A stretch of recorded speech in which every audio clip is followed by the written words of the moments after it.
Hi అండి, welcome to our channel. నేను ఇప్పుడు చదివి వినిపించబోయే కథ హరిణి. పార్ట్ 6. పార్ట్ 5లో ఏం జరిగిందో ఒకసారి చూద్దాం. రాణి పద్మిని అన్నయ్య మరణించడంతో జనం అందరూ చూడడానికి వస్తారు. వాళ్ళని తిట్టి వెళ్ళిపోండని పంపించేస్తుంది రాణి పద్మిని. వాళ్ళ మీద కోపం ప్రదర్శిస్తుంది. వాళ్ళంతా తిరిగి వెళ్ళిపోతారు. ఇప్పుడు హరిణి ఆమెకు బాగా చేరికైంది కాబట్టి ఆమె దగ్గర కూడా అరమరికలు లేకుండా మాట్లాడేస్తుంది. తర్వాయి భాగంలోనికి వెళ్దాం. హరిణి వెళ్ళిపోతున్న జనం వైపు కోపంగా చూసింది. తాము ఇంత కష్టంలో ఉంటే అందులో కూడా లాభం పొందాలని వచ్చారని ఆ జనం మీద విపరీతమైన కోపం వచ్చింది హరిణికి. రాణి పద్మిని భర్తకి పెద్దగా సమర్థత లేదు. అందులో ఇలాంటి విషయాలు, చావు, దహనం లాంటివి అతను ఎన్నడూ నిర్వహించలేదు. ఏర్పాట్లు చేయించాలి కదా, దహనం ఎక్కడ చేయాలి, తలకొరివి ఎవరు పెట్టాలి, అన్నీ డిసైడ్ చేసుకోవాలి కదా అన్నాడు భార్యతో. రాణి పద్మిని జవాబు చెప్పకుండా మౌనంగా ఉండిపోయింది. రామ్ కుమార్ అయోమయంగా చూస్తూ ఉండిపోయాడు. కృష్ణప్రసాద్ అంత్యక్రియలు పెద్ద పజిల్గా మారాయి అతనికి కృష్ణప్రసాద్ అంటే గౌరవం, అభిమానం. పాపం జీవితమంతా ఔదార్యానికి, ఔన్నత్యానికి ఉదాహరణగా నిలిచి చివరికి చావు మాత్రం బీభత్సంగా, అంత్యక్రియల పెద్ద మిస్టరీగా మారడం అతనికి బాధగా అనిపించింది. హరిణికి మందులు, ఆహారం మాత్రం క్రమం తప్పకుండా ఇస్తూనే ఉంది రాణి పద్మిని. వద్దు అనబోయింది మొదట్లో హరిణి. రాణి పద్మిని హరిణి వైపు తీవ్రంగా చూసింది. ఆమె మొహంలో కాఠిన్యం కమ్ముకుంది. శవం ఇంట్లో ఉన్నంతసేపు తినకూడదని అంటారు. అవన్నీ మూఢనమ్మకాలు. ఇదివరకు రోజుల్లో అయితే రకరకాల జబ్బులతో తీసుకుని చచ్చేవాళ్ళు కాబట్టి ఇన్ఫెక్షన్ ఉంటుందని భయపడి శవాన్ని తీసుకెళ్ళాక స్నానాలు చేసి కానీ వంటలు వండేవాళ్ళు కాదు. ఇప్పుడు అలా కాదు. బంధువులు వాళ్ళు ఊళ్ళ నుంచి, దేశాల నుంచి రావాలంటే అంతకాలం డీకంపోజ్ కాకుండా శవాన్ని కాపాడగలరేమో కానీ ఎంత దుఃఖం ఉన్నా ఆకలి నుంచి తప్పించుకోగలరా? శుభ్రంగా తినేస్తారు. తిను అంది. హరిణి సమాధానం చెప్పకుండా అత్తవైపు మౌనంగా చూసింది. హరిణి విశాలమైన కళ్ళు చెప్పే భాష్యాలు చదవడం పద్మినికి అప్పటికే వచ్చేసింది. ఒక్కసారిగా హరిణిని తీసుకుని చేతులతో చుట్టేసింది. హరిణి అత్త కడుపులో మొహం దాచుకుంది. పద్మిని చేతులు హరిణి వీపుని రాస్తున్నాయి. ఆమె కంఠం చిన్నగా సన్నగా పలికింది. హరిణి, నా చిట్టి తల్లి, డాడీ అలా ఉంటే అన్నం తినాలంటే నీకు బాధగానే ఉంటుందిరా. కానీ అర్థం చేసుకో, మనం నిస్సహాయులం. మనకి అన్నం తినకుండా బతికే శక్తి లేదు. అందుకని అన్నం మందులు తిని తీరాలి. తప్పదు, తప్పులేదు. హరిణి సరే అన్నట్లు తల ఊపింది. రాణి పద్మిని కడుపులో హరిణి తల సన్నగా తిరుగుతూ రాణి పద్మినిలో ఎన్నడూ లేని మాతృభావనను కలిగించింది. హరిణి గర్భస్థ పిండమై తన కడుపులో తిరుగుతున్నట్లు అనుభూతి కలిగింది. హరిణి, నా రాణి, నా బంగారు తల్లి, మీ డాడీ ఎక్కడికి పోలేదురా, నీతోనే ఉంటాడు. తన గుండెని నీకు ఇచ్చానని చెప్పలేదు? గుండె నుంచి మనిషి వేరవుతాడా? కాదు, డాడీ చచ్చిపోలేదు, మనతోనే ఉంటాడు అంది రాణి పద్మిని. హరిణి టాబ్లెట్లు వేసుకుని అన్నం తింది. మర్నాడు తెల్లవారింది. ఎర్రటి రక్తపు ముద్దలా సూర్యుడు, అమాయకపు పిట్టలు వాటికి రోజు సుధానలీలంలోకి వచ్చి వాలి అక్కడ వాళ్ళు విసిరే రకరకాల గింజలు, పళ్ళ ముక్కలు తినడం అలవాటు ప్రకారం వచ్చి వాలాయి. రాణి పద్మిని చేతిలోని తుపాకీని గాలిలోకి పేల్చింది. డామ్ అని చప్పుడు. ఆ పిట్టలకి ఆ శబ్దం ఎన్నడూ అలవాటు లేదు. బెదిరి కకావికలై నిస్సహాయంగా గాలిలోకి ఎగిరిపోయాయి. ఎందుకలా చేసావు? పాపం, వాటికి రోజు ఇక్కడ గింజలు వేస్తారు, ఆశపడి వచ్చాయి అన్నాడు రామ్ కుమార్. నేను వేటికి గురిపెట్టి పేల్చలేదు, ఒక్కటి కూడా చావలేదు. పాపం, నోర్లేని పిట్టలు. వాటికన్నా కాసిన గింజలు వేస్తే మీ అన్నయ్య చావుకు కాస్త శాంతి జరిపించినట్లు అయ్యేది. జీవితాంతం వాటికి గింజలు వేస్తూనే వచ్చాడు అన్నయ్య. ఆ పుణ్యం చాలండి అంది రాణి పద్మిని. రామ్ కుమార్ కాసేపు మౌనంగా ఊరుకున్నాడు. ఇంతకీ చావు ఎలా, ఎక్కడ జరిపించాలి అన్నాడు. ఏర్పాట్లు చేస్తున్నాను అంది రాణి పద్మిని. ఏది, ఎక్కడా? ఏమీ కనిపించడం లేదే ఆశ్చర్యపోతూ అడిగాడు రామ్ కుమార్. అన్నయ్య అన్నీ నన్నే చూసుకోమన్నాడు, నేనే చూసుకోగలను. రామ్ కుమార్ మౌనంగా ఉండిపోయాడు. రాణి పద్మిని తాను ఏం చేయదలుచుకున్నది భర్తకు కూడా చెప్పలేదు. గుంబనగా ఉండిపోయింది. ఊళ్ళో అందరికీ ఆ విషయం సస్పెన్స్గా ఉండి అందరిలో ఆసక్తి ఉదయించింది. ఎవరి సాయం కోరకుండా రాణి పద్మిని ఏం చేయదలుచుకుంది అసలు? రామ్ కుమార్ ఏదీ అర్థం కాక తలపట్టుకుని ఉండిపోయాడు. కృష్ణప్రసాద్ శవాన్ని చూస్తుంటే తను చదివిన విషయాలు ఏవేవో గుర్తుకొస్తున్నాయి. జీవితమంతా ఒకలా జీవించి చావు ముందు తాము అంతకుముందు జీవించిన జీవితం వ్యర్థమని తెలుసుకున్న వాళ్ళు ఉన్నారు. వాళ్ళంతా వ్యసనాలతో వేటికో లోబడి జీవించి చివరిలో తప్పు అని తెలుసుకుని మారిన వాళ్ళు కనీసం చివరి క్షణంలో అయినా తనను తలుచుకున్న వాళ్ళని ఆ పరమాత్మ కరుణిస్తాడంటారు. కానీ ఇంత మంచివాడైన కృష్ణప్రసాద్ చివరిలో మంచితనం మీదే విరక్తి కలిగి చచ్చిపోతానని తెలిసి కూడా ఆ దేవుడిని తలుచుకోకుండా పోవడం ఏమిటి? అతనికి అంతా మాయ అనిపించింది. విశ్వవిజేత అలెగ్జాండర్ తను చనిపోయాక శవపేటకులోంచి తన చేతులు బయటకు కనపడేలాగా ఉంచాలని ఆదేశించాడట. మనిషి ఎన్ని గెలుచుకున్నా ఎంత సంపాదించినా చనిపోయేటప్పుడు తీసుకువెళ్ళేది ఏదీ లేదని చెప్పడం అతని ఉద్దేశం. ఇంతకీ ఇతని అంత్యక్రియలు ఎలాగా? తనకి వరుసకి బావగారు సూర్యప్రకాశరావు గుర్తుకొచ్చాడు. ఆయనకు పిల్లలు లేరు. తను చనిపోయాక తన శ్రాద్ధకర్మలు ఎవరు పెడతారని విచారిస్తూ కూర్చుని చివరికి గయకి వెళ్ళి ఏదో తంతు జరిపించుకుని వచ్చాడు. అది చేశాక ఇక దినం శ్రాద్ధం ఏదీ జరిపించక్కర్లేదుట. ఆయనకి తను ఎలా జీవించాలన్న భావం కన్నా తను చచ్చాక చావు ఎలా జరిపిస్తారోనన్న దిగులే ఎక్కువగా ఉండేది. నేను చనిపోయానని తెలియగానే మీరంతా రావాలి, నాకా ఎవరూ లేరు, మీరే పూనుకుని శ్రద్ధగా అని జరిపించాలని చెబుతూనే ఉండేవాడు. ఊరుకో, అవేంటి పిచ్చి మాటలని అంతా మందలించేవాళ్ళు. పిచ్చి మాటలేంటి, అవే మంచి మాటలు. ఎన్నాళ్ళు బతుకుతామో ఎవరన్నా ఖచ్చితంగా చెప్పగలరా? లేదు. అదే ఎప్పుడో ఒక రోజు చావు వస్తుందని మాత్రం ఖచ్చితంగా తెలుసా లేదా? మృత్యోర్మ అమృతంగమయ్య అన్నారు. ఆత్మకి చావు లేదు. ఈవేళ ఈ ఊరు వెళ్తే రేపు ఇంకో ఊరు వెళ్తాం, అంతే. ఈ జన్మ గడిస్తే ఇంకో జన్మ, నవ్వుతూ చెప్పేవాడు సూర్యప్రకాశరావు. ఆయనకి హిందూ ధర్మం అంటే ప్రాణం. ఎప్పుడూ ఆత్మ పునర్జన్మ సిద్ధాంతం, దహన క్రియల గురించి ఆలోచిస్తుండేవాడు. మనిషికి బతుకు కన్నా చావు ముఖ్యమని, అది వైభవంగా జరగాలని ఆశించేవాడు. తను పోయినా బోల్డంత డబ్బు వదిలి వెళ్తున్నాడు కాబట్టి అంత్యక్రియలకు ఏ లోటు రాదని అనుకునేవాడు. ఆయన ఆశ అడియాసగానే మిగిలిపోయింది. ఎక్కడికో విమానంలో వెళ్తుంటే ఆ విమానం గాలిలోనే పేలిపోయి సముద్రంలో కూలిపోయింది. ఆయన శవం కూడా దొరకనే లేదు. కబీర్ దాస్ మరణించినప్పుడు ఆయన మావాడంటే మావాడని హిందువులు ముస్లింలు పోట్లాడుకున్నారట. అంత్యక్రియలు మా పద్ధతి ప్రకారం జరపాలంటే మా పద్ధతి ప్రకారం అని ఇద్దరూ వాదించుకున్నారట. చివరికి ఆయనకి కప్పిన బట్ట తీసి చూస్తే అక్కడ ఆయన మృతదేహానికి బదులు ఒక పూలరాశి ఉందట. కృష్ణప్రసాద్ అలాగా పూలకుప్ప అయిపోతే బాగుండు అనిపించింది రామ్కుమార్కి. ఏమిటి ఆలోచిస్తున్నారంది రాణి పద్మిని. ఆమె అంత తాపీగా ఎట్లా ఉందో రామ్కుమార్కి అర్థం కాలేదు. కానీ ఆమె సమర్థత నిబ్బరం అతనికి బాగానే తెలుసు. అయినా సస్పెన్స్, మిస్టరీ వేడుక అతనికి అనీజీగా ఉంది. ఈ కార్యక్రమం ఎంత తొందరగా ముగిస్తే అంత తొందరగా హైదరాబాద్ తిరిగి వెళ్ళిపోవచ్చు. అదేదో తొందరగా జరిగిపోవాలని కోరుకుంటూ కూర్చుండిపోయాడు. హరిని చేత తలస్నానం చేయించింది రాణి పద్మిని. తను చేసింది. ఇద్దరూ పట్టుబట్టలు కట్టుకున్నారు. హరిని మొహానికి దట్టంగా పసుపు రాసింది రాణి పద్మిని. నుదుట పొడవైన తిలకం దిద్దింది. బిందెలో నీళ్లు తీసుకుని కృష్ణప్రసాద్ శవం దగ్గరకు వెళ్ళింది పద్మిని. ఆమె పక్కనే హరిని పట్టులంగా జాకెట్టు విరబోసుకున్న తల, మొహాన దట్టంగా పసుపు, నుదుట ఎర్రగా వెలిగిపోతున్న కుంకుమ బొట్టు. హరిణిని చూస్తే ఎందుకో భయం వేసింది రామ్కుమార్కి. కృష్ణప్రసాద్ ఎప్పుడూ దాన ధర్మాలు, అన్నదాన కార్యక్రమాలు చేస్తూనే ఉంటాడు కాబట్టి ఆ ఇంట్లో ఒక గది నిండా నెయ్యి, నూనె, డాల్డా నిల్వ ఉంటాయి. మరోవైపు పెద్ద ఫ్రెష్లో కట్టెలు ఉంటాయి. ఇవన్నీ గాక పద్మిని హైదరాబాద్ నుంచి వస్తూ టిన్నెల కొద్దీ పెట్రోల్ తెచ్చింది. కట్టెలన్నీ హాల్లో చేర్చింది పద్మిని. కృష్ణప్రసాద్ మృతదేహానికి స్నానం చేయించి శుభ్రంగా తుడిచి కొత్త బట్టలు కట్టారు ఇద్దరు. పూజ గదిలో ఉన్న చందనమాల తెచ్చి ఆయనకి వేశారు. నుదుట తిలకం దిద్దారు. కింద కొన్ని కట్టెలు పిడకలు అమర్చి దాని మీద కృష్ణప్రసాద్ మృతదేహాన్ని పడుకోబెట్టారు. దాని మీద మళ్ళీ కట్టెలు అమర్చి పెట్రోల్, నెయ్యి పోశారు. పద్మిని సూచనలు ఇస్తుంటే హరిని బొమ్మలాగా చేసుకుపోతుంది. రామ్కుమార్ సాయం అడగలేదు వాళ్ళు. ఏం చేస్తున్నారు? రామ్కుమార్ విస్తుపోతూ అడిగాడు. ఇంకా సేపట్లో మనం వెళ్ళిపోవాలి, మీరు బయటకు వెళ్ళి వ్యాన్తో రెడీగా ఉండండి.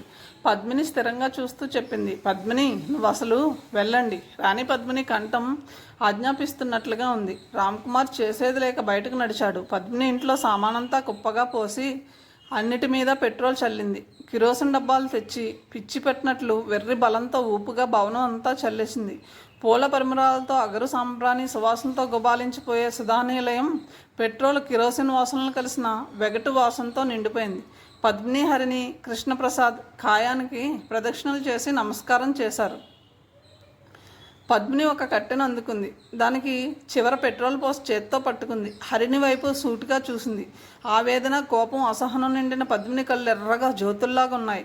ఆమె కాసేపు అలాగే చూస్తే అసలే పెట్రోల్ కిరోసిన్తో తడబడి ఉన్న భవంతి దానంతటదే అంటుకుని తగలబడిపోయేటట్లు జ్వలిస్తున్నాయి ఆమె కళ్ళు.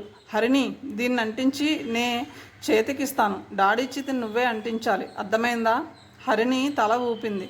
పద్మిని కొరివి అంటించింది. హరిని చేతికి అందించింది. హరిని ఆ కొరువుతో కృష్ణప్రసాద్ చితిని అంటించింది. గుప్పున మంటలు అంటుకున్నాయి. హరిణిని తీసుకుని ఒక్క అంగలో బయటికి దూసుకుపోయింది పద్మిని. ఒక్క నిమిషం ఆలస్యం చేసినా వాళ్ళిద్దరూ కూడా మంటలకి ఆహుతి అయిపోయేవాళ్ళు. బయట రామ్కుమార్ కారుతో రెడీగా ఉన్నాడు. ఇద్దరూ ఒక ఉదుటిన కారులో చేరిపోయారు. రామ్కుమార్ కారు గేటు బయటకు తీసుకెళ్ళి ఆపాడు. ఏమిటి సాహసం? ఏమాత్రం అటు ఇటు అయినా ఇద్దరూ కాలిపోయేవాళ్ళు. ఇంత తెగో పనికిరాదు అన్నాడు మందలింపుగా. పద్మిని జవాబు చెప్పలేదు. కిటికీ అద్దాలు తెరిచి భవంతి వైపే చూస్తుంది.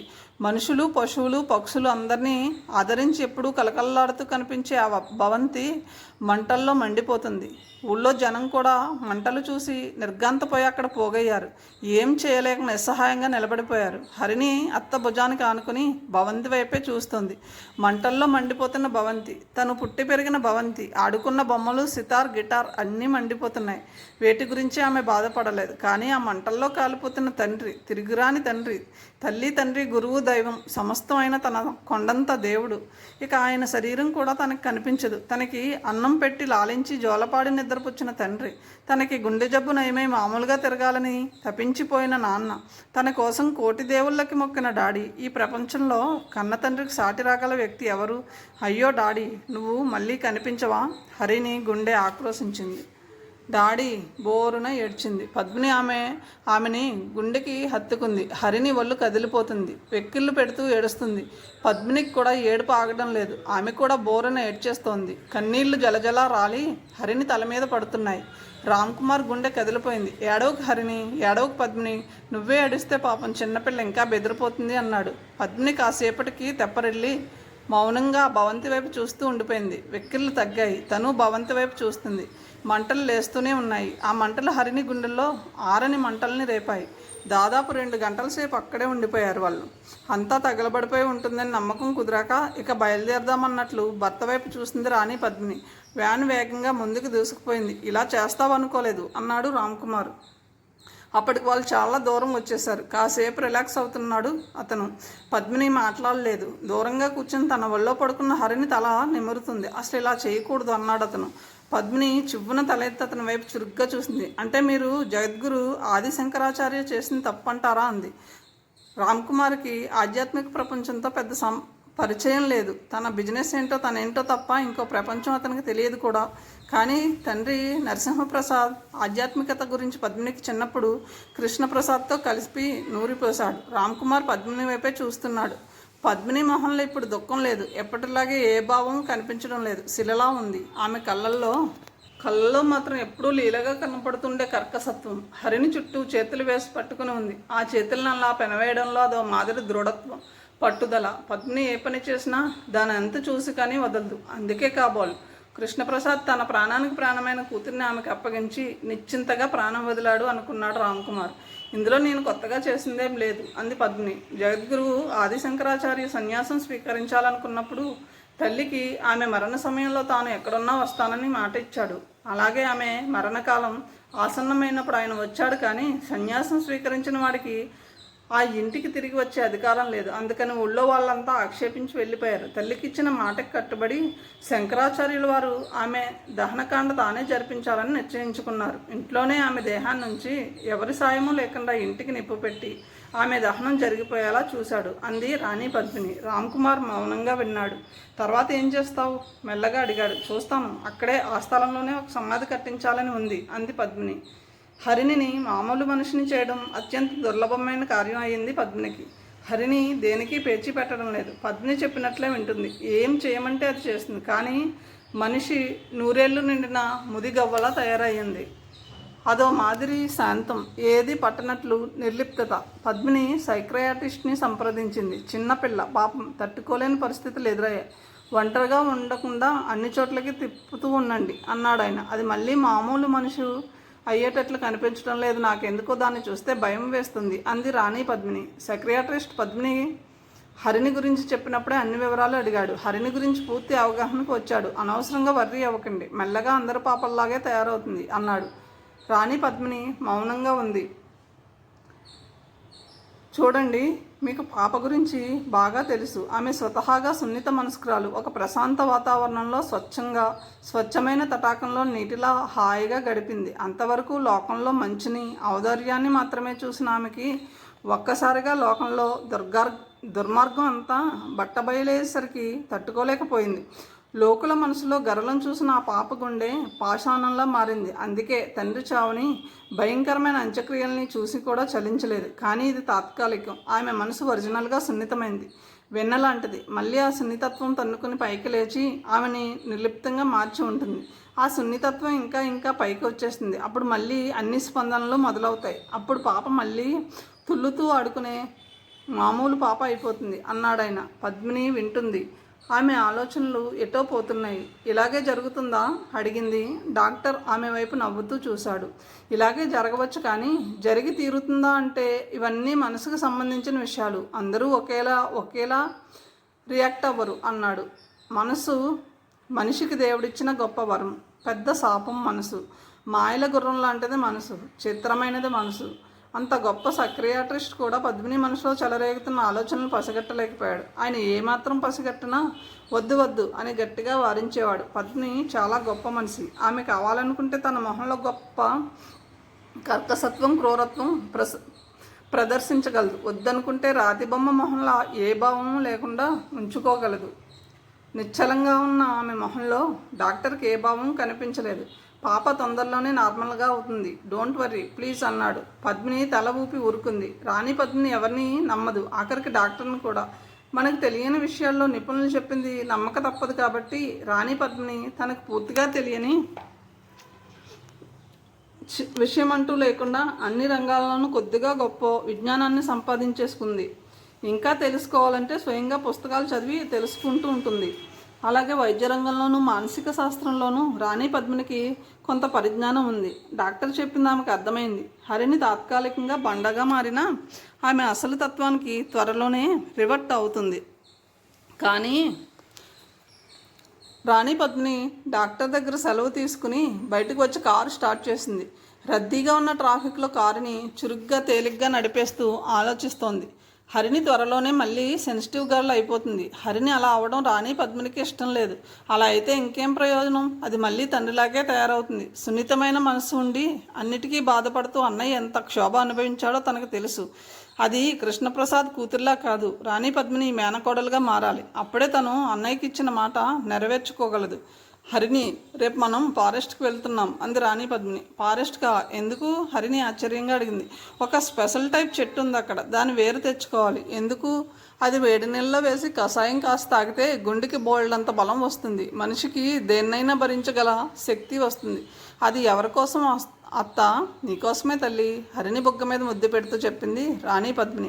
నాకెందుకత్త, నేను అన్నీ భరించానుగా. హరిని అమాయకంగా అడిగిన ప్రశ్నకి రాణి పద్మిని గుండె తరుక్కుపోయింది. అది కాదు హరిని, చాలా చాలా ఉంటాయి. ముఖ్యంగా మనిషి సెన్సిటివ్గా ఉండకూడదు. ఉంటే ప్రతిదానికి బాధపడతారు. శాంతి ఉండదు, హాయి ఉండదు. ఓహో, మరి రెడీయేనా? ఓ అంది హరిని మర్నాడు పొద్దున్నే. రాణి పద్మిని హరినికి స్నానం చేయించి తలదువ్వి గౌను, బూట్లు వేసి రెడీ చేసింది. కారులో water bottles, hot packs, torch light, గుణపం, కత్తి, పెద్ద కత్తెరలు పెట్టింది. పెట్రోల్ పోయించి కారుని హైదరాబాద్ పొలిమేరల్లో దౌడు తీయించింది. హైవే మీద కారు స్పీడ్గా దూసుకుపోతుంది. అత్త, ఇంకా ఎంతసేపు? హరిని అడిగింది. ఇంకో 2 గంటలు. నీకు అడవి బాగా తెలుసా? ఈ చెట్టు గురించి ఎలా తెలుసు అని అడగాలని ఉంది హరినికి. కానీ స్పీడ్గా ఏకాగ్రతగా కారు నడుపుతున్న పద్మిని చూసి అడగాలంటే జంకుగా అనిపించింది. పద్మిని ఒక విశిష్ట వ్యక్తి. ఆమెను పూర్తిగా ఎవ్వరూ ఎన్నడూ అర్థం చేసుకోలేరు కూడా. పద్మిని ఏకాగ్రత చెదరగొట్టడం ఎవరి తరమూ కాదు. ఆమె మనసులో చాలా అరలున్నాయి. ఏ విషయాన్ని అయినా అక్కడికక్కడే మూసేసే సామర్థ్యం ఆమెకుంది. కానీ ఏదీ మర్చిపోవడం అంటూ ఎన్నడూ జరగదు. కావలసినప్పుడు ఆ విషయాన్ని మళ్ళీ జ్ఞాపకం చేసుకుంటుంది. అంతేకాదు, ఆమె బుర్ర ఒక కంప్యూటర్ లాంటిది. ఒక టాస్క్ని స్క్రీన్ లోపల వర్కింగ్లో ఉంచి మరో పని తెర మీద జరిపించే కంప్యూటర్లా ఆమె కాలంలో 2-3 పనులు చేయగలదు. ఒక పుస్తకం చదువుతూ అందులోని విషయాన్ని గ్రహిస్తూ మరో పక్క ఎవరన్నా మాట్లాడుతుంటే ఒక్క మాట కూడా పొల్లు పోకుండా వినగలదు. ఆ రెంటిల్లో ఏ ఒక్కదాని మీద కూడా ఆమె ఏకాగ్రత చెదరదు. మిన్ను విరిగి మీద పడ్డా చలించకపోవడం ఆమె మరో ప్రత్యేకత. కానీ కృష్ణప్రసాద్ అలా కాదు. ఆయన ప్రతిదానికి చలించిపోయేవాడు. సున్నిత మనస్కుడు కావడం చేత ప్రతిదానికి స్పందించేవాడు. మెల్లమెల్లగా కృష్ణప్రసాద్కి రాణి పద్మినికి మధ్య ఉన్న అంతరాలు, వాటి లోపల అంతర్లీనంగా వ్యాపించి ఉన్న పద్మిని విశ్వరూపం హరిణికి అర్థమవుతున్నాయి.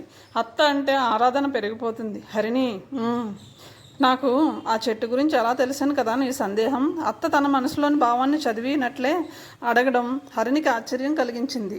అవును, నేను ఎంఎస్సి బోటనీ చదివాను తెలుసత్త అంది హరిణి. వాళ్ళు అప్పటికి అడవి దగ్గరకు వచ్చేశారు. హైవే దాటించి ఒక మట్టి రోడ్డు మీదకి కారుని మళ్లించింది పద్మిని. చిన్న ఊరు వచ్చింది. అక్కడి నుంచి కూడా పరిసరాలలో బాగా పరిచయం ఉన్న మనుషుల కారుని ముందుకు పోనిస్తుంది పద్మిని. నాకు రకరకాల చెట్లు ఆకులు అన్నీ తెలుసు. ఈ వేరు గురించి చదివాను. దాన్ని నాకు తెలిసిన వాళ్ళు ఉపయోగించడం చూశాను. బాగా బెనిఫిట్ అయ్యారు. కారు కచ్చా రోడ్డు కూడా దాటి చివరకు ఒక అతి చిన్న పల్లెటూరును ప్రవేశించింది. అది చాలా చిన్న ఊరు. అసలు మనుషులు ఉన్నారా లేదా అన్నట్లుంది. రాణి పద్మిని హాట్ ప్యాక్లోంచి భోజనం తీసి పేపర్ ప్లేట్లలో వడ్డించి హరిణికి ఒక ప్లేట్ ఇచ్చి తను ఒకటి తీసుకుంది. ఇద్దరూ మెల్లగా తింటున్నారు. ఆ తర్వాత కాసేపు రెస్ట్ తీసుకుని ఫ్లాస్కోలో పాలు హరిణికి ఇచ్చి తను ఇంకో ఫ్లాస్కోలోంచి టీ తాగింది. పేపర్ ప్లేట్లు గ్లాసులన్నీ ఒక కవర్లో వేసేసింది. ఇంకాసేపు విశ్రాంతి తీసుకున్నాక రాణి పద్మిని డోర్ తెరిచి ఒక బాస్కెట్తో కిందకి దిగింది. హరిణి ఆమె బ్యాగ్ తీసుకుని ఆమె వెనకే దిగింది. రాణి పద్మిని కారు డోర్ లాక్ చేసి ముందుకు నడిచింది. హరిణి ఆమె పక్కనే నడుస్తుంది. అడవిదారి, పెద్ద పెద్ద టేక్ చెట్లు, పేర్లేవో తెలియని వృక్షాలు, లతలు, దట్టంగా ఉన్న చెట్లన్నీ చూస్తుంటే హరిణికి భయం వేసింది. అత్త, ఇదంతా అడవి కదూ? అవును, తప్పిపోం కదా. రాణి పద్మిని నవ్వేసింది. నాకు ఈ దారంతా బాగా తెలుసు అంది. హరిణి ఆమె పక్కనే నడుస్తుంది. మనసులో ఏవేవో సందేహాలు. అత్త, ఏంటి మళ్ళీ ఏం డౌట్? హరిణి చుట్టూ చూసింది. మనిషి ప్రకృతి ఒడిలో పుట్టాడు. సృష్టి జరిగినప్పుడు ఈ మేడలు కార్లు లేవు. పచ్చటి ప్రకృతి మాత్రం ఆనాడు ఈనాడు కూడా ఉంది. అందుకే తన పుట్టిల్లైన ప్రకృతిని చూసి ఆనందించని మానవుడు ఉండడు. అత్త అడుగు. అత్త, ఇక్కడ అడవిలో దెయ్యాలుంటాయా? పద్మిని గట్టిగా నవ్వేసింది. హరిణి చిన్నబుచ్చుకుంది. అత్త, మా ఊళ్ళో చెప్తుండేవాళ్ళు అడవిలో కొరివి దెయ్యాలు ఉంటాయని చెప్పారు. ఎవరి లేని చోట కొరివి దెయ్యాలు, మామూలు దెయ్యాలు ఏవేవో ఉంటాయట. పద్మిని ఆగిపోయి హరిణి చేతిని అందుకుని ముద్దు పెట్టుకుంది. నమ్మకు, అలాంటివేమీ ఉండవు. అడవిలోనే కాదు, శ్మశానంలో కూడా ఉండవు. మరెక్కడా కానీ ఉండవు. ఒకవేళ ఉంటే ఉండవు. ఒకవేళ నీ సందేహం ప్రకారం ఉన్నా ఎవరిని ఏం చేయవు. నీకెలా తెలుసు? పద్మిని మళ్ళీ గట్టిగా నవ్వేసి క్షణంలో మళ్ళీ మామూలు గంభీరంగా మారిపోయింది. హరిణి ఆమె గొంతు మెల్లగా ధ్వనించింది. ఏంటత్తా? ఈ అడవిలో నక్సలైట్లు, అడవి దొంగలు లాంటి వాళ్ళు ఉంటారు తెలుసా? హరిణి పెద్ద పెద్ద కళ్ళు మరింత విశాలమయ్యాయి. అవును, వార్తల్లో చెప్తుంటారు కదా అంది. అవునా? మరి ఏనాడైనా వాళ్ళని ఏ దెయ్యమో పిశాచమో చంపిందని విన్నావా? లేదు. హరిణి అడ్డంగా తల ఊపింది. లేదు కదూ. మరి దెయ్యాలుంటేవి మనుషులకు అపకారం చేస్తాయన్నమాట. నిజమైతే వాళ్ళకి కీడు చేసి ఉండాలి కదా. అవును కదా. అవునా? అంటే దెయ్యాలు లేవు. ఉన్నా ఎవరిని ఏం చేయవు, సరేనా? పులులు, సింహాలు, ఎలుగుబంట్లు ఉంటాయి, కానీ ఆహారం కోసం తప్ప ఏ జంతువు మనిషిని అటాక్ చేయదు. కానీ మనిషి అంత దుర్మార్గపు జంతువు మరి ఏది ఉండదు. మనిషి అవసరం ఉన్నా లేకపోయినా అనవసరంగా, నిష్కారణంగా ఎదుటివాడికి అపకారం చేయాలని ఉత్సాహపడతాడు. ఎంత క్రూర జంతువు అయినా సరే దాన్ని మనసులో భావాలు దాచుకోదు. అటాక్ చేస్తుందేమోనని నువ్వు ఈజీగా కనిపెట్టవచ్చు, కానీ మనసులో కుళ్ళు కల్ముషం అంతా దాచుకుని పయ్యకి నవ్వుతూ మాట్లాడగలిగే మహా క్రూర జంతువు మనిషి ఒక్కడే. మనుషులతో జాగ్రత్తగా ఉండు చాలు. దెయ్యాలు, వైల్డ్ యానిమల్స్ గురించి అస్సలు ఆలోచించకు. హరిణి శ్రద్ధగా వింటుంది. పద్మిని మాట్లాడుతూనే చకచకా నడిచేస్తుంది. ఆమెకి దారి బాగా అలవాటైందేనని హరిణి గ్రహించింది. తొప్పలు, ముళ్ళు, రాళ్ళు అన్నీ తేలిగ్గా దాటేస్తుంది. హరిణి చుట్టూ చూసుకుంటూ నడుస్తుంది. పెద్ద పెద్ద మర్రి చెట్లు, వాటి ఓడలు సినిమాల్లో చూపించే ఓడల్లా నేలల్లోకి దిగి ఉన్నాయి. ఒక్కో చోట ఒక్కో చెట్టుకి మరో చెట్టుకి బలమైన లతలు పెనవేసుకుని ఉన్నాయి. టార్జాన్ సినిమాలో లాగా మనిషి వాటిని పట్టుకుని లాఘవంగా అటు ఇటు దూకవచ్చు. అంతా తమాషాగా ఉంది. ఉండుండి కొన్ని జంతువులు కుందేల్లో మరి ఇంకోటో కానీ గబగబా దూకినట్లు పరిగెత్తి పారిపోతున్నాయి. పద్మినికి కావలసిన చెట్టు కనిపించింది. పదునైన కత్తి తీసి చకచకా తనకు కావలసినవన్నీ కోసేసింది. బ్యాగ్ నిండా నింపింది. ఆమె మొహంలో ఏదో తృప్తి. ఇద్దరూ బయలుదేరి తిరుగు మొహం పట్టారు. హరిణి, ఎలా ఉంది? పాలు కానీ ఇంకేమైనా కానీ తాగుతావా అడిగింది పద్మిని. అక్కర్లేదత్తా, బాగానే ఉంది. హరిణికి పద్మినిని చూస్తుంటే ఆరాధన, ప్రేమ కూడా కలిగాయి. లోకమంతా మోసం చేసినా కనీసం అత్త ఉంది చాలు. తన కోసం ఎంత కష్టపడుతుందో పాపం. మహారాణి లాంటి రాణి పద్మిని అత్త తన కోసం కాలినడుకున ఎంత దూరం వచ్చింది పాపం. పద్మిని మొహం మీద ముచ్చాల్లా చెమట బిందువులు, శరీరమంతా చెమటలో తడిసిపోయి ఉంది. అత్త, ఏంటి హరిణి, నా కోసం చాలా కష్టపడుతున్నావు అత్త, బాధపడుతూ ఉంది హరిణి. ఇంతలో వాళ్ళు మళ్ళీ సెలయేరు దగ్గరకు వచ్చారు. ఏం లేదు హరిణి, నా మీద నీకు ఎలాంటి అభిప్రాయం ఉంది? ఒక చెట్టు కింద నిల్చొని అడిగింది రాణి పద్మిని. ఆమె హరిణి వైపే సూటిగా చూసింది. హరిణి కూడా రాణి పద్మిని వైపు సూటిగా చూసింది.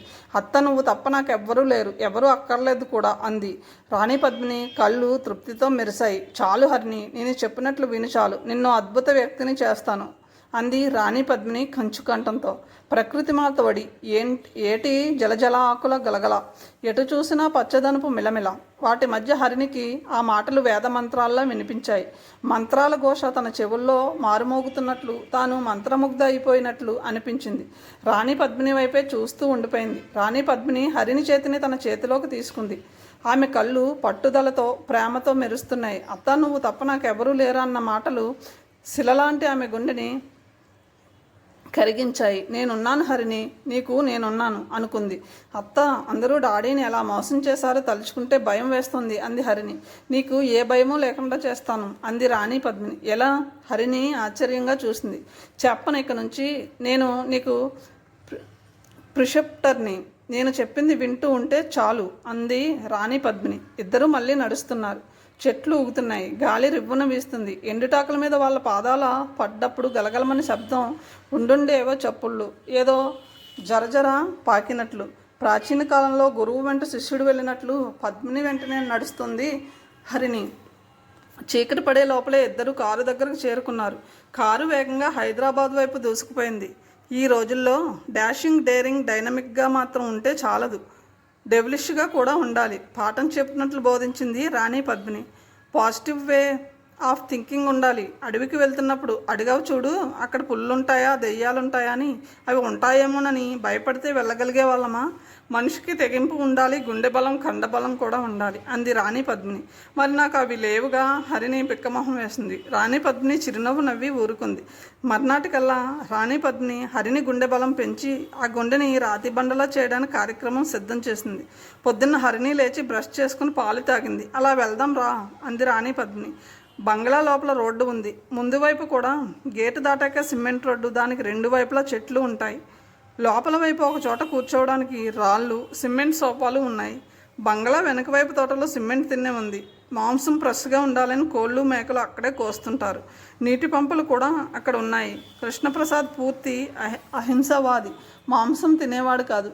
హరిణి ఇంతవరకు ఏ పెట్టెను కూడా చంపడం చూడలేదు. హరిణిని సిమెంట్ తిన్నె దగ్గరకు తీసుకువెళ్ళింది రాణి పద్మిని. తమ హరిణికి ఇవ్వాల్సిన ట్రీట్మెంట్ గురించి ఆమె సైక్రియాట్రిస్ట్ని సంప్రదించిన నాడే నిర్ణయించేసుకుంది. సిమెంట్ తిన్నెకి ఎదురుగా ఉన్న రాతి సోఫాలో తను కూర్చుని హరిణిని పక్కన కూర్చోబెట్టుకుంది. ఇంతలో ఒక నౌకరు చేతిలో కోడిపెట్టను పట్టుకుని వచ్చాడు. అది రెక్కలు టపటపాలు ఆడిస్తూ గింజుకుంటుంది. కెక్కెక్కే అని అరుస్తుంది. దాన్ని వదిలేయమను అంది హరిణి. లేదు, ఏం చేస్తాడో చూడు, నాకు భయం వేస్తుంది. భయం వేయకూడదు, స్థిరంగా చూస్తూ చెప్పింది రాణి పద్మిని. నౌకరు కోడతో సహా చప్టా మీదకు చేరాడు. ఇంకో నౌకరు పదునైన కత్తితో అక్కడికి వచ్చాడు. హరిణి కళ్ళు పెద్దవి చేసి చూస్తుంది. ఏం జరగబోతుందో తెలిసిపోయింది హరిణికి. అక్కడి నుంచి వెళ్ళిపోవడానికి తయారై లేచింది. రాణి పద్మిని చెయ్యి ఆమె చేతిని బలంగా పట్టుకుని ఆపేసింది. నౌకరు చేతిలో కత్తి తలతలా మెరిసింది. కోడి మెడవైపు బలంగా ఒక్క వేటు, చివ్వున రక్తం చిమ్మింది. కెక్ అంటూ చప్పుడు. కోడి తల వేరైంది. మొండె మెడలోంచి రక్తం. హరిణి కళ్ళు పెద్దవి చేసి చూస్తుంది. రాణి పద్మిని కూడా సన్నివేశాన్ని సినిమా చూసినట్లు చూస్తోంది. తనెందుకు స్పృహ తప్పి పడిపోలేదో హరిణికి అర్థం కాలేదు. తను గనక ఇది వరకటి హరిణి అయి ఉంటే తప్పకుండా స్పృహ తప్పి పడిపోయి ఉండేది. ఇప్పుడైనా ఆ సన్నివేశాన్ని చూసి తట్టుకునే ధైర్యం లేదు, కానీ చూడగలిగింది అంతే. హరిణి అనుభవించిన కష్టాలు ఆమె గుండెని గట్టిపరిచే ఉంటాయని రాణి పద్మిని విశ్వాసం. ఆ హృదయం ఇప్పుడు మరీ కోడి మరణం చూడగానే మూర్చపోయేంత మృదువైంది కాదు, కానీ భవిష్యత్తులో ఇంతకన్నా బండగా ఉండాలని కఠినత్వం ఆ గుండెని ఆవరించాలని రాణి పద్మిని కోరిక. హరిణి చేతిని పట్టుకుని లోపలికి తీసుకువెళ్ళింది రాణి పద్మిని. ఇద్దరు హాల్లోకి వచ్చారో లేదో రామ్ కుమార్ ఆతృతగా చూస్తూ ఎదురయ్యాడు. ఏమయ్యారు? మీకోసం వెతుక్కుంటున్నాను అన్నాడు. ఏమవుతాం, తప్పిపోతామా? రాణి పద్మిని చిరుకోపంతో అడిగింది. రామ్ కుమార్ నవ్వేశాడు. నువ్వు నీ రూమ్లోకి వెళ్ళు అంది రాణి పద్మిని హరిణితో. ఇంతసేపు ఆమె హరిణి చేతిని పట్టుకునే ఉంది. హరిణి ఆమె చెయ్యి విడిపించుకుని తన గదివైపు వెళ్తుంది. Harini, are you okay? ఒంటరిగా ఉండగలవు కదా, ఏమాత్రం మొహమాటం లేకుండా చెప్పు అంది రాణి పద్మిని. పర్వాలేదు, బాగానే ఉన్నాను అనేసి ముందుకు నడిచింది హరిణి. రాణి పద్మిని హాల్లో సోఫాలో కూర్చుంది. ఆమె ధరించిన ఎర్రటి సిల్క్ నైటీ రక్తంలో ముంచినట్లు ఎర్రగా మెరుస్తోంది. జుట్టుని ఎర్రటి సిల్క్ రిబ్బన్తో పైకి కట్టింది. ఆమె మొహాన బొట్టు లేదు, చేతులకి మెడలో ఎక్కడా ఏ నగ లేదు. అయినా చాలా విలక్షణంగా కనిపిస్తుంది. ఏ నగ, ఏ అలంకారం లేకపోయినా దర్పంగా విశ్రాంతి గదిలో ఉన్న ఈజిప్షియన్ మహారాణిలా కనిపిస్తుంది. సర్వెంట్ తెచ్చిన కాఫీ కప్పు అందుకుంది. రామ్ కుమార్ మరో కప్పు తీసుకుని ఆమె ఎదురుగా ఉన్న సోఫాలో చతికిల పడ్డాడు. పొద్దున్నే తోటలోకి షికారుకి వెళ్ళారా అన్నాడు. లేదు, హరిణికి కాస్త స్పెషల్ ట్రీట్మెంట్ ఇవ్వాలని వెళ్ళాను. ఏమిటా స్పెషల్ ట్రీట్మెంట్? కాఫీ సిప్ చేస్తూ క్యాజువల్గా అడిగాడు రామ్ కుమార్. అదేదో సూర్య నమస్కారమో పొద్దున్నే విసిరిన పూబాలల్ని చూపించడమో లాంటిదై ఉంటుందని ఊహిస్తూ రాణి పద్మిని తన ట్రీట్మెంట్ వివరించింది. రామ్ కుమార్ అదిరిపడ్డాడు. తాగుతున్న కాఫీ గొంతులో అడ్డుపడి ఉక్కిరి బిక్కిరయ్యాడు. నీకు మెన్న మతుందా అసలు? చిన్నపిల్ల మీద ప్రయోగాలు చేస్తావా? అరిచేశాడు. మామూలుగా అయితే అతను రాణి పద్మిని అంటే చాలా భయపడతాడు. కానీ అతనికి హరిణి అంటే రక్త సంబంధం లేకపోయినా అభిమానం, ఆప్యాయత ఉన్నాయి. ఇప్పుడు హరిణి తమ ఇంట్లోనే ఉంటున్నాక ఆమె మీద, కూతురు మీద ఉండే అనురాగం, వాత్సల్యం ఏర్పడ్డాయి.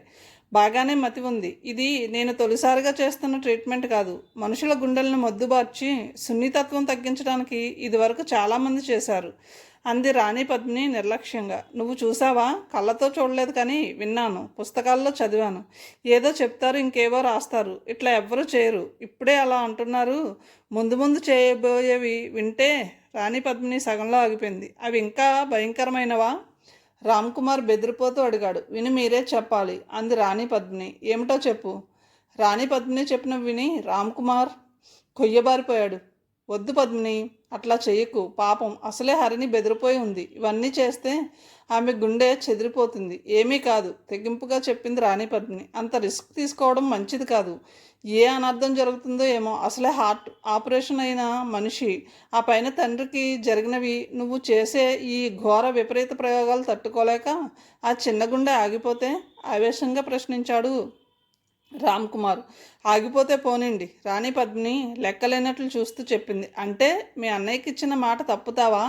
రామ్ కుమార్కి కోపం ఆగలేదు. ఆ మాట నిలబెట్టుకోవడం కోసమే ఈ ప్రయత్నాలు, ప్రయోగాలు. అన్నయ్య ఏమన్నాడు? హరిణి తనలా కాకూడదన్నాడు.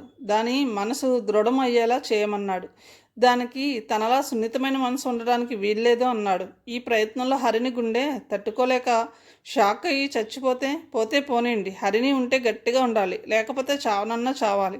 అంతేగాని బతికి ఉండే అన్నయ్యలా ప్రతిదానికి బాధపడుతూ చివరికి తన మంచితనంతో తన పీక తనే తెగ్గోసుకునే రకం కాకూడదు అంతే అంది పద్మిని సమాధానం చెప్పింది. రామ్ కుమార్ ఏం మాట్లాడలేకపోయాడు. అయినా మనసు సరిపెట్టుకోలేకపోయాడు. అయిష్టంగా చూస్తున్నాడు. మీరు అంత బాధపడుతున్నారు కానీ ఇవన్నీ మీకు కొత్త ఏమన్నానా? మీ పల్లెటూరులో మీ పల్లె వాళ్ళు చేసింది గుర్తులేదు అంది రాణి పద్మిని. రామ్ కుమార్కి ఆ విషయం జ్ఞాపకం వచ్చింది. పెళ్ళైన కొత్తలో ఒకసారి పల్లెకు వెళ్ళారు. రామ్ కుమార్ది జమీందారీ కుటుంబం. అతను చదువు, వ్యాపారం అన్నీ హైదరాబాద్లోనే కావడం వల్ల పల్లెతో పెద్ద సంబంధాలు లేవు. ఒకరోజు సాయంత్రం ఇద్దరు ఊళ్ళోకి షికారుకు వెళ్ళారు. అక్కడ ఒక గుడిసె దగ్గర ఒక స్త్రీ చిన్నపిల్లాడికి ఏదో ద్రవం తాగిస్తుంది. ఎర్రటి చిక్కటి ద్రవం చూసి రాణి పద్మిని ఆగిపోయి అదేంటని అడిగింది. పంది రక్తం, ఇందులోకి పట్టి తాగిస్తున్నాం అంది ఆ స్త్రీ. ఎందుకు? రాణి పద్మిని అంతటి మనిషికి ఆ విషయానికి ఆశ్చర్యం కలిగింది. ధైర్యం వస్తుందమ్మా అందుకని చెప్పింది ఆ స్త్రీ. ఇప్పుడు ఆ విషయాన్నే గుర్తు చేసింది. సరే నీ ఇష్టం, నేను చెప్పాల్సింది చెప్పాను అని ఊరుకున్నాడు. హరిణి గదిలోకి వెళ్ళింది పద్మిని. హరిణి కిటికీలోంచి బయటకు చూస్తూ ఏదో ఆలోచిస్తుంది. రాణి పద్మిని రాకను గమనించలేదు. హరిణి, నా మీద కోపం ఉందా? రాణి పద్మిని అడిగింది. హరిని తల తిప్పి చూసింది. సారీ అత్త, చూడలేదు అంది. అంతే కదా, నా మీద కోపం వచ్చిందేమోనని. నీ మీద కోపమా? ఎందుకత్తా? ఎందుకు కోపం ఉంటుంది? నా కోసం నువ్వు బోల్డ్ కష్టపడుతున్నావు అంది హరిణి. పద్మిని హరిణి రూమ్లో అటు ఇటు తిరుగుతూ బొమ్మల్ని వస్తువుల్ని మళ్ళీ చక్కగా అమరుస్తుంది. హరిణి కాసేపు ఉండి నోరు విప్పి తన సందేహం అడిగింది. అత్త, ఆ కోడిని తలుచుకుంటే బాధగా ఉంది. పద్మిని హరిణి వైపు సూటుగా చూసింది. బాధ ఎందుకే? దాని ఫేట్ దాంది, మనం బాధపడకూడదు. అన్నిటికీ బాధపడుతూ ఉంటే ఎప్పటికీ సుఖం ఉండదు. ఎవరి బాధ వాళ్ళది, ఎవరి కష్టాలు వాళ్ళవి. మనకి అనవసరం. మనం ఎవరి గురించి కన్సర్న్ చూపించాల్సిన అవసరం లేదు. నీకు హార్ట్ ప్రాబ్లం వచ్చింది, నీ బాధ నువ్వు పడ్డావు. నీ నొప్పిని ఇంకెవరన్నా అనుభవించారా? లేదు. అలాగే ఎవడికి వచ్చినప్పుడు వాడు అనుభవిస్తాడు. మనం చూస్తూ ఊరుకోవాలి. హరిణికి అర్థమైంది. ఓహో అంది తల ఊపుతూ. అంతే, ఈ లోకంలో చిన్న చేపను పెద్ద చేప తింటుంది, వీధి కుక్కను వేట కుక్క తరుముతుంది, బలహీనుణ్ణి బలవంతుడు దోపిడీ చేస్తాడు. నువ్వు సెన్సిటివ్గా ఉంటే నీ సున్నిత హృదయాన్ని, మంచితనాన్ని అసమర్థతగా జమకట్టి లోకం నిన్ను పూర్తిగా ఎక్స్ప్లాయిట్ చేసి ఊరుకుంటుంది. పెద్దయ్యాక నువ్వు ఇంకా మారలేవు. అందుకే ఇది మంచి సమయం. నీ నేచర్ మార్చుకుందే నీకు ఫ్యూచర్లో మనశ్శాంతి, ఆనందం ఉండవు. దేవుడు నీకు అన్నీ ఇచ్చాడు, హాయిగా ఉండు రాణి పద్మిని బోధించింది. హరినికి ఆ బోధ మొత్తం తలకెక్కింది. కథను ఇంతటితో ముగిస్తున్నాను. తిరిగి తర్వాయి భాగంతో కలుద్దాం. Thank you.